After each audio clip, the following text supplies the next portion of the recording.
آیا قالوا لا تذرن آلہتکم، دیکھنا کبھی چھوڑنا بیٹھنا اپنے معبودوں کو، ولا تذرن ودا ولا سواعا ولا یغوث ویعوق ونسرا، ہرگز مت چھوڑنا سواع کو اور یغوث کو اور یعوق کو اور نسرا کو۔ یغوث کون ہوگا؟ جس کا غیاث، غوث جن کو سمجھا گیا ہو، فریادیں سننے والا ہے اور ہماری فریاد رسی کر سکتا ہے، یغوث۔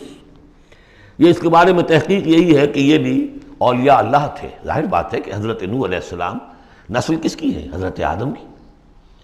پھر ان سے پہلے انبیاء ہوئے ہیں، شیث تھے، ادریس تھے علیہم السلام، تو ان میں اچھے لوگ بھی تھے، اولیاء اللہ بھی تھے، لیکن پھر جب کفر آیا، شرک آیا، انہی کی یہ ہے کہ کچھ تمثیلیں بنا دی گئیں۔ پہلے صرف ان کو سلام کرتے تھے یا عزت کرتے تھے، ٹھیک ہے ہم ان کی عزت کرتے ہیں۔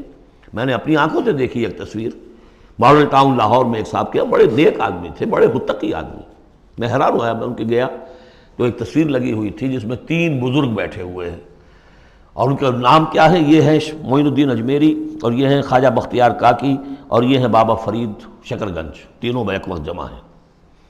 اور یہ کہ اس تصویر لگا کے اس کے اوپر ہار باقاعدہ لگا۔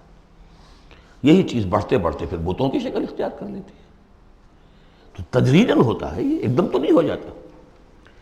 یہ ملتان کی زبان میں کہتے بندہ تھیندے تھیندے تھی جاندہ ہے، ہوتے ہوتے تھوڑا تھوڑا تھوڑا تھوڑا وہ جو کہاں سے کہاں پہنچ گیا پتہ نہیں چلتا، کہاں سے کہاں پہنچ جاتا ہے۔